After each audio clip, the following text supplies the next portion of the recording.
શોકની અંદર ડૂબી ગયા. કારણ કે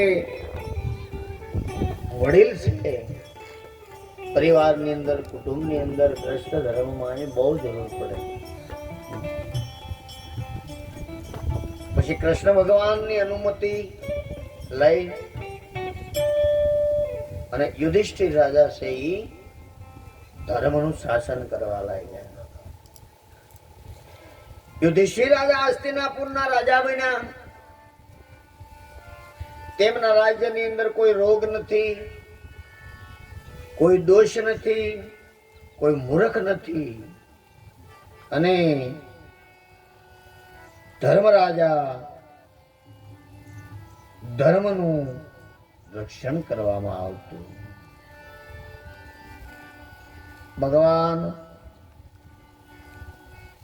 સુત નામના પુરાણી કહેવા લાગ્યા કે હે બ્રહ્મર્ષિઓ, શ્રી કૃષ્ણ ભગવાન યુધિષ્ઠિર રાજાને ગાદી ઉપર બેસાડી અને એને કીધું કે હવે હે યુધિષ્ઠિર, મારે દ્વારકા જવું છે, તમે મને રજા આપો. યુધિષ્ઠિરે ઘણું હૃદયની અંદર થાય કે જો કૃષ્ણ વ્યાજા હે તો અમે કોનું શરણ લઈશું. પણ એને આંખમાં આંસુ ન આવે એવી રીતે પોતાનું હૃદય કઠણ રાખી અને પાંડવો અનુભવ કરી રહ્યા હતા. કૃષ્ણ ભગવાનને અનુમતિ આપી, કોઈને અમંગલ ન થાય. અર્જુને શ્રી કૃષ્ણ ભગવાનને મોતીઓની માળા આપી અને યુધિષ્ઠિર રાજાએ શ્રી કૃષ્ણ ભગવાનના રક્ષણ માટે અર્જુનને કીધું તું ચતુરંગીની ચેના લઈ અને ભગવાન શ્રી કૃષ્ણને દ્વારકાની અંદર મૂક્યા. અર્જુને રથ તૈયાર કરી ભગવાનને દ્વારકા મૂકવાની અંદર ગયા છે. દ્વારકા નગરીની અંદર ખબર પડી ભગવાન શ્રી કૃષ્ણ આવે છે. રાજમાર્ગો સાફ કરાવ્યા, શેરીઓ, બજારો, છોરા, ચૌટા, સૌ નગરજનો ભગવાનની રાહ જોઈ રહ્યા છે. અને ભગવાનનો જ્યાં પ્રવેશ થયો દ્વારકાની અંદર, બધાએ પુષ્પે એને વધાર્યા છે. ભગવાન શ્રી કૃષ્ણએ બધાનું અલગ અલગ સ્વાગત કર્યું. ગુરુજનોને પગે લાગ્યા, બ્રાહ્મણોને વંદન કર્યા, સ્ત્રીઓ સહિત વૃદ્ધ જીવ બાધા દ્વારકાની અંદર. પછી શ્રી કૃષ્ણ ભગવાન દ્વારકામાં જઈ એના માતા પિતાના મહેલની અંદર પ્રવેશ કર્યો. આંખની અંદર આંસુ આવી ગયા અને શ્રી કૃષ્ણ ભગવાન પોતાના ભવનમાં પ્રવેશ કર્યા. 16,108 રાણીઓ એના મનની અંદર અત્યંત ભગવાન પધાર્યા એટલે નાસવા માંડી. દરેક રાણીઓને ભગવાને આ ભાવ આપી રાજી કર્યા અને સ્તુત નામના પુરાણે કહેવા લાગ્યા કે હે બ્રાહ્મણો, હવે હું તમને પરીક્ષિત રાજાની કથા સંભળાવીશ. કૃષ્ણ ભગવાન દ્વારકા જવાની તૈયારી કરી ત્યારે ઉત્તરાના ગર્ભમાં રહેલું જે બાળક છે એ પરીક્ષિત જ્યારે અશ્વસ્થામાના બ્રહ્મશસ્ત્રનું તેજ એને જોયું તો કૃષ્ણ ભગવાન એના માતાના ગર્ભની અંદર એ તેજને છે બાળી નાખતા રહેવાને દર્શન કર્યા. ભગવાન શ્રી કૃષ્ણ છે આ બાજુ પરીક્ષિત રાજાનો જન્મ થવાની તૈયારી થઈ એટલે ભગવાન ઉત્તરાના ગર્ભમાંથી અદ્રશ્ય થયા છે. પરીક્ષિત રાજાને જન્મનો સમય આવ્યો ત્યારે શુભ ગ્રહો હતા અને ભગવાને એનું જે વિષ્ણુએ રક્ષણ કર્યું એટલે એનું બીજું નામ વિષ્ણુ રાત એવું પડવામાં આવેલું છે. પરીક્ષિતના બે નામ, એકને ગર્ભની અંદર પરમાત્માનું પરીક્ષણ કર્યું કે આવો ગદાવાળો પુરુષ આ કોણ છે એટલે એનું નામ પરીક્ષિત પાડવામાં આવ્યું. અને વિષ્ણુ ભગવાને જે એનું રક્ષણ કર્યું એટલે એનું નામ વિષ્ણુરાજ પાડવામાં આવ્યું. સમય થતો પુરુષોત્તમ ભગવાન સ્વરૂપને ગોતતા હતા.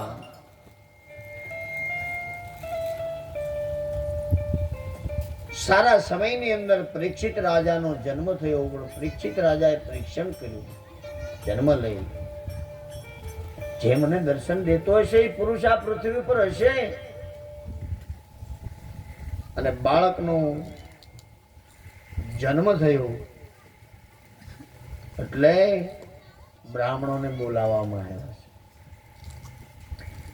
બ્રાહ્મણોને બોલાવી અને યુધિષ્ઠિર રાજાએ આના ભવિષ્ય કથન જાણવાની પ્રેરણા કરી.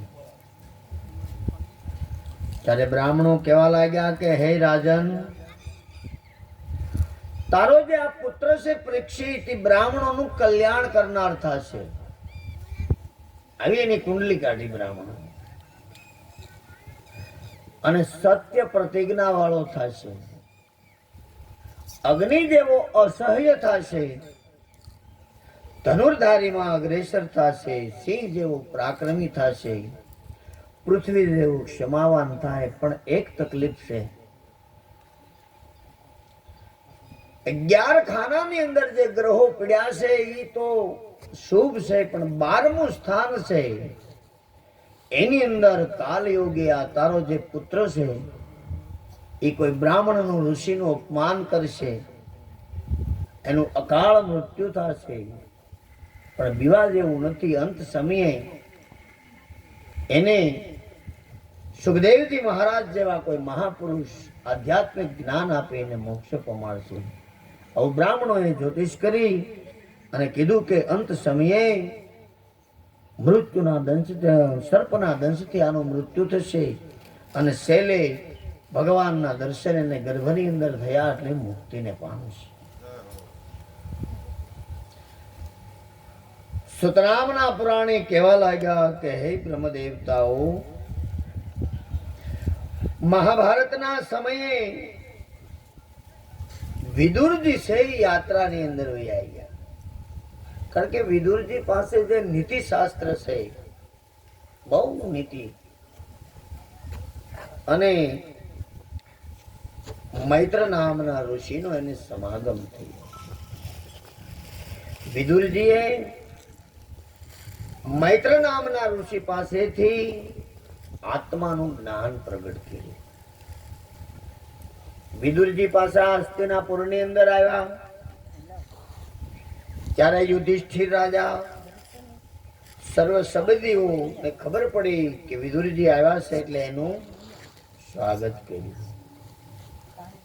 વિદુરજીએ તીર્થયાત્રા જે કરી એનો વૃતાંત થોડુંક એને ટૂંકમાં કીધું. પણ એને ખબર હતી કે યાદવો પરિવારનો નાશ થયો એ યુધિષ્ઠિર રાજાને કીધું નહીં. ભગવાન શ્રી કૃષ્ણને જે અર્જુન મૂકવા ગયા છે હજી આવ્યા નથી, પણ વિદુરજી અગાઉ આવેલા એને ખબર કે યાદવો પરિવાર છે નાશ થઈ ગયા. તો યુધિષ્ઠિર રાજાને ખબર હતી નહીં, એટલે વિદુરજીએ યાત્રા કથાની બધી વાત કરી, યાદવો પરિવારની વાત ન કરી.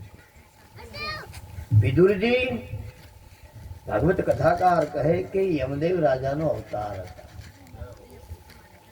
એક વખત માંડવ્ય ઋષિના શ્રાપને કારણે શુદ્રપણામાં એને જવું પડ્યું. વિદુરજી મધ્યરાત્રિએ ધૃતરાષ્ટ્રની પાસે ગયા. રાત્રિનો સમય હતો અને વિદુરજીએ ધૃતરાષ્ટ્રને કીધું કે હવે આ સહેલો સમય હાલે, તમે આ સંસારના મોહનો ત્યાગ કરીને પરમાત્માનું ભજન કરો. વિદુરજી આવો ઉપદેશ ધૃતરાષ્ટ્રને આપ્યો. ગાંધારી અને ધૃતરાષ્ટ્રને કીધું એટલે રાત્રિને સમયે કોઈને ખબર ન પડે એમ વિદુરજી ધૃતરાષ્ટ્ર અને ગાંધારી છે એ વિદુરજીના કહેવા પ્રમાણે સપ્ત સ્તોત્ર નામનું ક્ષેત્ર હતું, જ્યાં 7 નદીઓનો પ્રવાહ ભેગો થાય, ત્યાં ઝૂંપડી વાળી અને ભજન કરવા માટે ગયા. પ્રાપ્ત કાળે ભગવાન સૂર્યનારાયણ ઉદય પામ્યા. ધૃતરાષ્ટ્રે યુધિષ્ઠિર રાજાને ધૃતરાષ્ટ્રે ભજનિયા ભગવાનનું શરૂ કર્યું. વિદુરજી અને સવારના સમયની અંદર યુધિષ્ઠિર રાજા આવ્યા તો ધૃતરાષ્ટ્રને જોયા નહીં.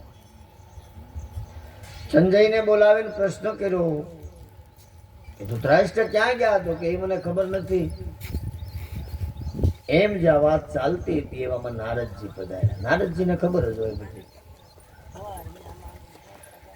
નારદજી આયા અને નારદજીએ કીધું કે હે ધૃતરાષ્ટ્ર, હે યુધિષ્ઠિર રાજા,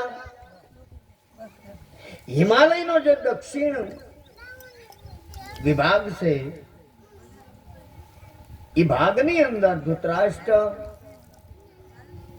આ વિદુરજી અને ધૃતરાષ્ટ્ર અને ગાંધારી પરમાત્માનું ભજન કરવા માટે ગયા છે. એને તમે વિઘ્ન ના ખવાવે ન જાતા. એને બધી ઈચ્છાઓ તજી દીધી સંસારની. શ્વાસને એને જીતી લીધો. ઇન્દ્રિયો વિષયોમાંથી પાછી ખેંચી લીધી. અને આજથી 5મા દિવસે ધૃતરાષ્ટ્ર અને ગાંધારી યોગ્ય અગ્નિ દ્વારા બળી જાય અને પરમધામની અંદર જવાના. અને એને ઈશારો કર્યો નારદજીએ કે કૃષ્ણ ભગવાન આ પૃથ્વી પર છે ત્યાં સુધી તમે રાજ કરી લો એમ કહી અને નારદજી સહી પાછા બ્રહ્મલોકની અંદર. હું તમને ચેતાવવા માટે આવ્યો. નારદજી પોતાનો વીણા લઈ અને બ્રહ્મલોક તરફ ગયા. સુત નામના પુરાણે 88,000 ઋષિ મુનિઓને નેમિક ચારણની અંદર કહેવા લાગ્યા કે હે બ્રહ્મર્ષિઓ, અર્જુન છે સંબંધીઓને મળવા શ્રી કૃષ્ણ ભગવાનની સાથે દ્વારકામાં ગયેલા. કેટલાય મહિના ચાય આવ્યો નહીં એટલે યુધિષ્ઠિર રાજાને શંકા પડી. નારદજીએ ચોખવટ નહોતી કરી, ખાલી ચેતાવવા માટે આવ્યા. યુધિષ્ઠિરને કે કૃષ્ણ ભગવાનની હાજરી છે ત્યાં લગ્યા આનંદ કરી લો, પછી તમે અહીંયા રહી નહીં શકો, કારણ કે કલિયુગ આવવાની તૈયારી થાય. કલિયુગની અંદર મહાપુરુષને રહેવું બહુ મુશ્કેલી થાય. અશુભ ચિહ્ન જોઈને યુધિષ્ઠિરે વિચાર કર્યો કે આ કદાચ નારદજીએ કીધું એ વસ્તુ તો નહીં બને ને. કલિયુગની સાયા એને દેખાવા લાગી. એના રાજ્યની અંદર કોઈ અધર્મ નહોતો, એને બદલે અધર્મ વધી ગયો. ભીમ યુધિષ્ઠિર રાજા વાતો કરતા હતા એવામાં અર્જુન સહી કૃષ્ણને મૂકવા ગયેલો એ સમયે આવ્યો. યુધિષ્ઠિર રાજાનું જે મન છે શંકા કો શંકા કરતું હતું. અર્જુનને ઘણા અંતરંગ પ્રશ્નો કરવા લાગ્યા. અર્જુન કહેવા લાગ્યો કે હે મહારાજ, આપણા બંધુ શ્રી હરિએ મને છેતરી દીધો અને ઈ સ્વધામ વ્યા ગયા. યુધિષ્ઠિર રાજાને આ વાત સાંભળી અર્જુનના મુખથી કે કૃષ્ણ છે એ ગોલોકની અંદર વ્યા ગયા અને કૃષ્ણ ભગવાનના ઉપકારોને યાદ કરી ધૃતરાષ્ટ્ર સે રડી પડ્યા. શ્રી કૃષ્ણની જતા સાથે મારું તેજ વયું ગયું. અર્જુન કે એક દિવસને સમયે ભગવાન શ્રી કૃષ્ણ જો મારી હારે હતા ત્યારે હું જે કાંઈ કરું એ મને શક્તિ આપ્યા કરતા આજે મથુરાના કાબો મારું બાણ ને બધું લૂંટી જાય. ત્યારે મને ખબર પડી કે આ તો કૃષ્ણની બધી મારામાં શક્તિ હતી. હું તો ખોટો અહંકાર મારા માથે લઈને ફરતો હતો, મારી જેવું કોઈ નહીં. અને કૃષ્ણ વિહારમાં મને લૂંટી લીધો. આ બધી કૃષ્ણની જે અદ્ભુત લીલા હતી. દ્વારકાવાસીઓ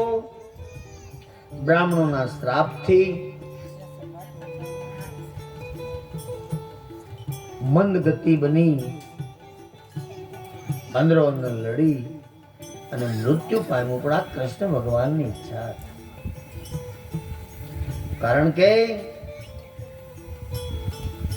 કૃષ્ણ ભગવાનને ખબર હતી કે હું વ્યાઈ ગયા પછી આ બધાને મુક્તિ મળવી મુશ્કેલ છે, મારી પહેલા આને મુક્તિ મળી જાય. દુર્વાસા મુનિના શ્રાપ હતા. સુત ભગવાન કહે કે હે શૌનકાદિ ઋષિઓ,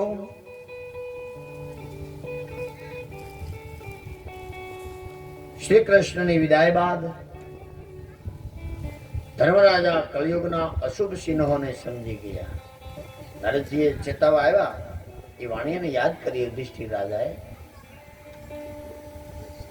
અને નારદજીની સૂચના પ્રમાણે એને કીધું કે હવે આપણે આ રહેવાય નહીં. એને સ્વર્ગલોક તરફ જવા માટે તૈયારી કરી. દીકરાનો દીકરો પૌત્ર જેને કહેવામાં આવે એવો પરીક્ષિત રાજાને રાજ્યાભિષેક કરાયો. આપી દો રાજ. કારણ કે હવે મહાપુરુષ તો છે નહીં આ પૃથ્વી ઉપર. ધર્મનું જે રક્ષણ કરનાર છે એ ભગવાન શ્રી કૃષ્ણ છે. એ તો ગોલોક વ્યાઈ ગયા, હવે આપણે નો રહે. હિમાલયની અંદર જવા માટે ગ્રસ્ત ધર્મ છોડી પ્રભુનું નામ સ્મરણ કરતા કરતા પાંડવો સહિત હિમાલય તરફ વ્યાઈ ગયા. તો એ શૌનકાદિ ઋષિઓ યુધિષ્ઠિરના પૌત્ર પરીક્ષિત બ્રાહ્મણોના ઉપદેશ પ્રમાણે આ પૃથ્વી પર રાજ્ય કરવા લાગ્યા. ઉત્તર રાજાની પુત્રી ઈરાવતી સાથે પરીક્ષિત રાજાના લગ્ન થયા. પરીક્ષિત રાજાને ત્યાં 4 સંતાનો થયા છે. અને પછી એને સાંભળ્યું કે મારા દેશની અંદર કલયુગનો પ્રવેશ થયો. કલયુગને શિક્ષા કરવા માટે પરીક્ષિત રાજાએ હાથમાં ધનુષ બાણ લઈ અને પોતાની સેના લઈને દિગ્વિજય કરવા માટે નીકળેલા. રસ્તામાં નીકળ્યા, સરસ્વતી નદીને કિનારે તેમને પોતાનો રથ ચલાવ્યો અને એને જોયું એક ગાય અને બળદ સે વાતો કરતા. આ કલિયુગના ચિહ્નો અહીંથી શરૂ થયા. નો બનવાની ઘટના બને જ્યારે સમજી લેવું કે આ કલિયુગનું પ્રમાણ પર. પરીક્ષિત રાજાએ વિચાર કર્યો આ તો પશુઓ છે, આ બોલે નહીં. એટલે રાજા એમની પાસે રથ લઈને ગયા. 3 પગ કપાઈ ગયેલા બળદના, ગાયના પણ 3 પગ કપાઈ ગયેલા. કૃષ્ણ વિશેની ચર્ચા હાલતી. પૃથ્વીએ ગાયનું રૂપ ધારણ કરેલું. ઈ એમ વાત કરતા હતા કે હવે જે આપણું રક્ષણ કરનાર હતા ધર્મનું, એ ભગવાન શ્રી કૃષ્ણ વિયા ગયા. હવે ધર્મનું કોઈ રક્ષણ કરે એવો આ પૃથ્વી પર રાજા નથી. આમ જા શોક કરતા હતા. અને પરીક્ષિત રાજા ઉભા, એમાં એક શૂદ્ર આવ્યો, હાથમાં બળીઓ. કલયુગ છે એ શૂદ્રનું રૂપ ધારણ કરે. ગાયને મારી, બળદને માર્યો. અને આ દ્રશ્ય સહી પરીક્ષિત રાજાએ જોયું. પરીક્ષિત રાજા રથ આગળ લઈ આવી અને બળદને પૂછ્યું કે ભાઈ તું કોણ છો? કોઈ દેવ છો? કોણ છો? ધર્મની વાતો સાંભળી અને પરીક્ષિતે કીધું તમે ધર્મરાજા, પશુઓને તો 4 પગ હોય, તારે 1 પગ કેમ છે? એને કીધું કે અધર્મનો જે મિત્ર છે કલિયુગ, એનો જન્મ થયો અને મારા 3 પગ જે છે એ કાપી નાખ્યા. આ શક્તિ મત અધર્મ સત્યનો પગ એક થોડોક રોશે, એક પગે ઊભો આ કારણ કે કોઈક ધર્મનું રક્ષણ કરે તો હું 4 પગ મને મળે. માંડ માંડ એક પગ ઉપર ઊભો રહું છું. આ પરીક્ષિત રાજાને વાત કરી કલિયુગે. ધર્મનું રક્ષણ કરનાર કોઈ છે નહીં. હવે તો કલિયુગનો પ્રવેશ થયો. કલિયુગ જો મારા 3 પગ કાપી નાખ્યા છે. એને પરીક્ષિત રાજાએ કીધું હું કલિયુગને શિક્ષા કરીશ. બ્રાહ્મણોએ જે વચન આપ્યું એનો સમય આવવાની તૈયારી થઈ. કલિયુગ સામે ઉભેલો પરીક્ષિત રાજાએ બાણ તૈયાર કર્યું અને એને વધ કરવા જ્યાં ચડાયું બાણ, કલિયુગ છે એના પગમાં પડ્યું. રાજાનો એવો નિયમ છે કે કોઈ પણ જીવાત્મા પોતાના પગની અંદર પડી જાય એને આશ્વાસન આપવું પડે. બહુ બુદ્ધિથી કામ લીધું કલિયુગે. કલિયુગ મૃત્યુના ભયથી રાજાના પગમાં પડી ગયો. એટલે પરીક્ષિત રાજાએ કીધું મારા દેશમાં તારે નહીં રહેવાનું. એ કે પણ તો મારે રહેવું ક્યાં? કારણ કે જ્યાં જાવ ત્યાં તમારું બાણ મને દેખાય, તમે મને કોઈ રહેવાનું સ્થાન આપો. કલિયુગ કે એટલે પહેલું એને સ્થાન બતાવ્યું, કલિયુગનું મેન ઘર જુગાર. પરીક્ષિત રાજાએ કીધું તારે કોઈ જુગાર રમતું હોય ત્યાં તારે રહેવાનું.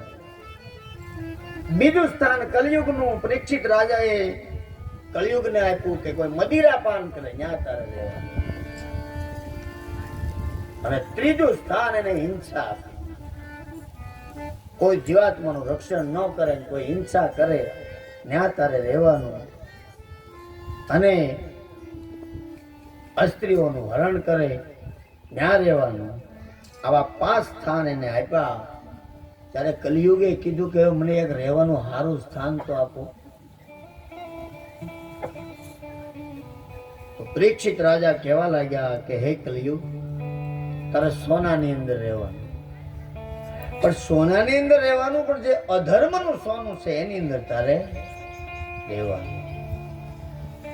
આવા આશીર્વાદ આપ્યા. એને નિર્ભય કર્યો.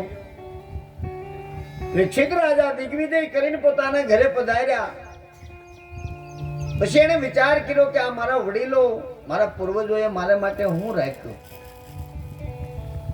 એક પેટી હતી વડીલોની. હવે ઈ પેટી છે એના પરદાદાની હતી.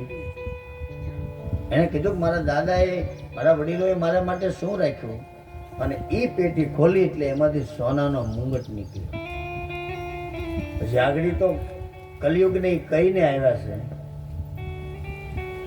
અને ઈ જે મુંગટ છે એ ભીમ જરાસંધનો જે પુત્ર છે સહદેવને રોવરાવીને લાવેલો, એટલે અધર્મનો મુંગટ ગણાય. પરીક્ષિત રાજાને ખબર નહીં, એને તો એમ કે મારા માતા પિતાની આ સંપત્તિ છે. અને હાબે હૂબ મુંગટ સોનાનો પેટીમાંથી કાઢ્યો. પરીક્ષિત રાજાએ જોયો અને માથા પર મૂક્યો. એટલે કલિયુગ એની માથાની અંદર ચિત્ત બ્રહ્મની અંદર ઘૂસી.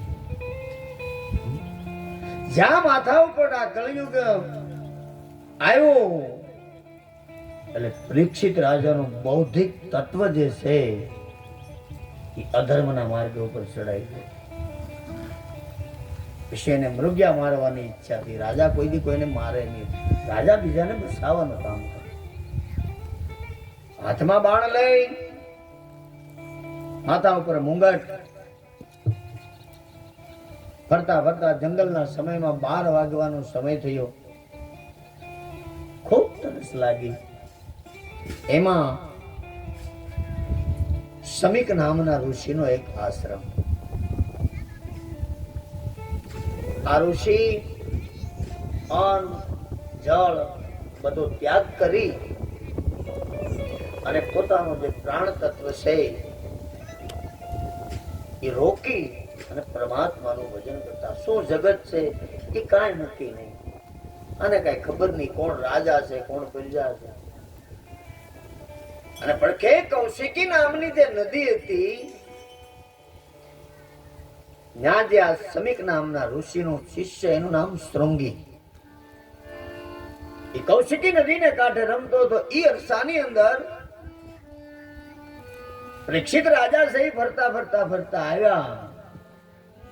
કારણ કે એનું જ્યોતિષ કર્યું છે ને બ્રાહ્મણોએ કે આ ઘટના બનશે, એનો સમય આવી ગયો. એટલે એ ઋષિને, સમક ઋષિને કીધું કે તું મારા રાજ્યની અંદર રાજ કરે છે, તું મને પાણીનો પૂછતો નથી, ખાવાનો પૂછતો નથી. રાજા કહે કે હું અહીંનો રાજા છું. આવું અહંકાર એને આવી. ઋષિને તો કઈ ખબર નહીં, એ તો પરમાત્માનું ભજન કરતા હતા. ઘણું ઘણું કીધું, પણ ઋષિ તો કઈ બોલ્યા નહીં, કારણ કે તો બ્રહ્મલીન હતા. પછી પરીક્ષિત રાજાએ દ્રષ્ટિ કરી, એટલે મરેલો સર્પ જોયો. વાલાની અણી ઉપર લઈ આ ઋષિના ગળામાં નાખી એની બ્રાહ્મણનું અપમાન કરી અને પરીક્ષિત રાજા તો પછી એનો ઘોડો લઈને વિયાઈ ગયા.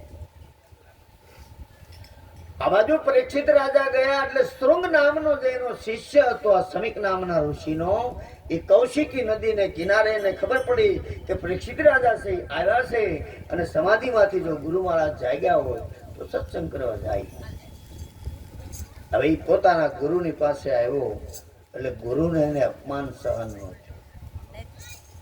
પોતાના ગુરુના શરીરની ઉપર સર્પ જોયો, કાંઈ બોલ્યો નહીં. કૌશિકી નદીમાંથી જળ લાવી શૃંગ નામના શિષ્ય હાથમાં જળ લઈ અને એને કીધું, જે મારા ગુરુનું જેને અપમાન કર્યું એને આ તક્ષક નાગ છે, એ 7મે દિવસે જઈ કરડી અને એનું કાળ મૃત્યુ થાય. શ્રાપ આપ્યો, ત્યાં ઋષિની સમાધિ ખુલી ગઈ. કે પણ ત્યાં હું કર્યું? રાજા છે એ પ્રજાનું રક્ષણ કરનાર છે. કદાચ મારા શરીર ઉપર એને સર્પ નાખ્યો, મને એમાં હું થઈ ગયું? તો કે પણ હવે એ તો અપાઈ જોઈએ, અપાઈ. તો કે જાઓ પરીક્ષિત રાજાને સમાચાર મોકલો કે હજી જો તારે મુક્તિ લેવી હોય તો તારી પાસે 7 દિવસ છે. અને આ બાજુ પરીક્ષિત રાજા ઘરે પૂજ્યા અને મુંગટ હેઠે ઉતારીને મૂક્યો, એટલે કળિયુગ ઉતરી ગયો. અને એને ખબર પડી કે ઓહો, જેનું મારે રક્ષણ કરવા મારો જન્મ છે એનું આજે હું અપમાન કરીને આવ્યો. બહુ અફસોસ થયો છે, કારણ કે કૃષ્ણના તો પરમ ભક્ત છે, પણ કલિયુગે એને છેતરી દીધા. અને ખબર આમ શરીરની અંદર એને અફસોસ થવા માંડ્યો. જન્મેજય રાજાને બોલાવ્યા કે હવે મારે આ ગ્રસ્ત ધર્મનો ત્યાગ કરવાનો. સરસા હાલતી હતી, એક વ્યક્તિ આવીને વાત કરી કે સમીક નામના ઋષિના આશ્રમમાંથી સમાચાર આવ્યા છે કે તક્ષક નાગ તમને 7મે દિવસે કરડી અને તમારો અકાળ મૃત્યુ થશે. હજી તમારી પાસે 7 દિવસ છે. જો તમારે મોક્ષ લેવો હોય તો ગમે એ રસ્તો પકડો. આ બાજુ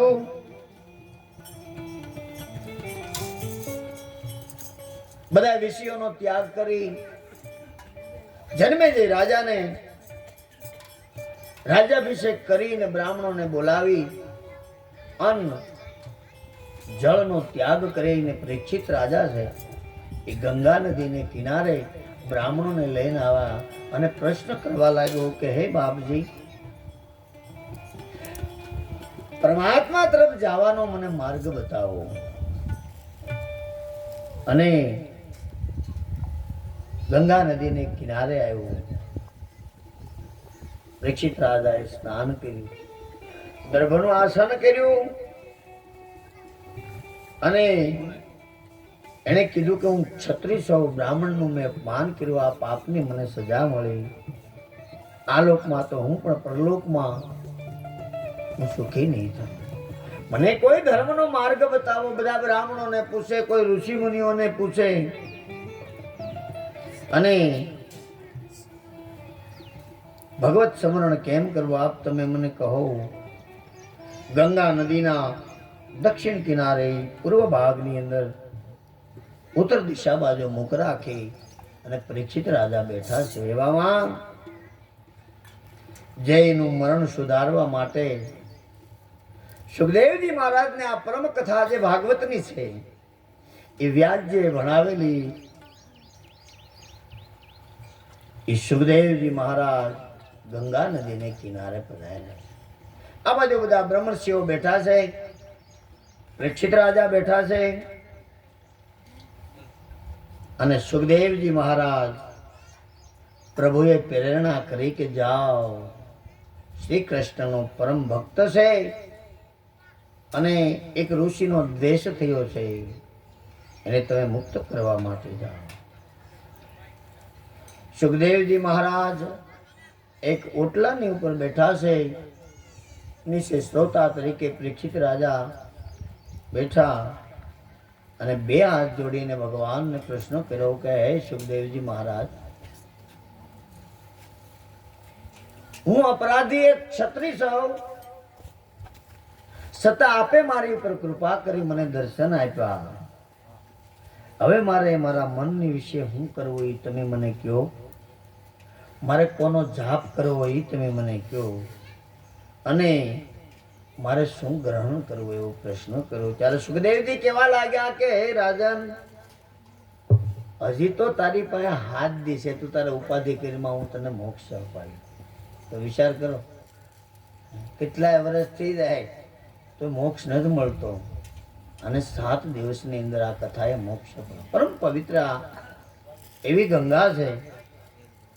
અને સુખદેવજી કહે કે હે રાજન, તું નારાયણનું સ્મરણ કર, એટલે 7મા દિવસે તને ભગવાન નારાયણ છે ગોલોકની અંદર લઈ જશે. પ્રથમ સ્કંદ પૂર્ણ કરી અને બીજા સ્કંદની અંદર ભગવાન પ્રવેશ કરે છે. શૌનકાદી ઋષિઓ અને સુત નામના પુરાણી નૈમિક સારણમાં કથા કરે અને હવે પરમ પવિત્ર ગંગા નદીને કિનારે આ જે કથા છે ભાગવતની, સુખદેવજી મહારાજ છે પરીક્ષિત રાજાને કહેવા લાગ્યા. કારણ કે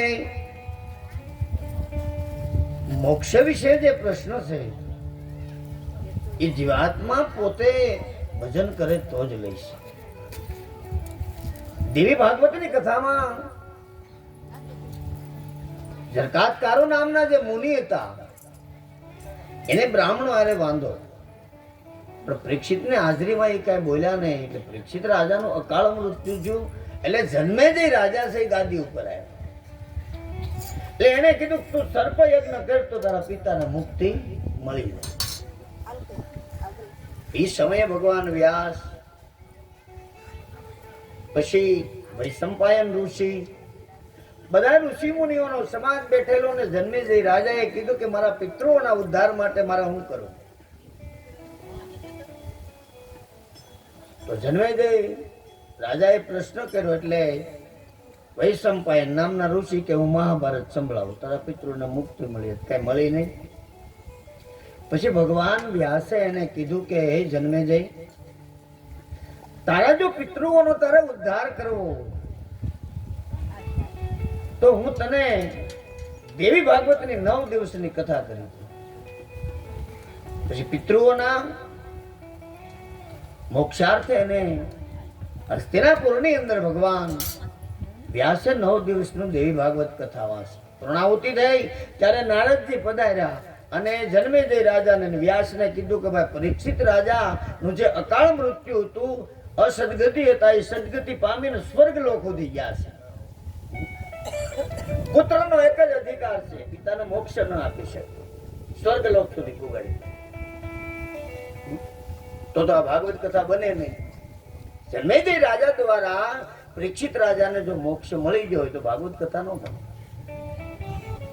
પણ ઋણનો જે સંબંધ છે પિતા અને પુત્રનો, તો એ પાપમાંથી મુક્ત કરીએ કે માતા પિતા અને પુત્ર. ગરુડ પુરાણમાં પણ ભગવાને લખ્યું છે કે માતા પિતા સમાન આ સૃષ્ટિમાં કોઈ દેવ નથી. પાપમાંથી મુક્ત કરી દે, પણ એને પાપમાંથી મુક્ત કર્યા પણ પરીક્ષિત રાજાને મોક્ષ લેવા માટે પોતાના કર્મનું પ્રાયશ્ચિત કરવા માટે જીવને પોતે જ સાંભળવી પડે. આજે પરમ પવિત્ર ગંગા નદીને કિનારે સુખદેવ મહારાજની સામે પરીક્ષિત રાજા બે હાથ જોડીને કહેવા લાગ્યા કે હે બાપજી, મારો ઉદ્ધાર કરો. કારણ કે સમય, મૃત્યુ અને ગ્રાહક આ વસ્તુ કોઈ જોતી નથી. ક્યારે મોત આવી જાય એનું કાંઈ નક્કી નહીં. સુખદેવજી કહે કે હે રાજન, તારો પ્રશ્ન છે અતિ બહુ મુશ્કેલ વાળો છે અને મોક્ષની જેને ઈચ્છા હોય એને આત્મા તરફ જવું પડે, આત્માને ઓળખવો પડે, આત્માની ગતિ જાણવી પડે.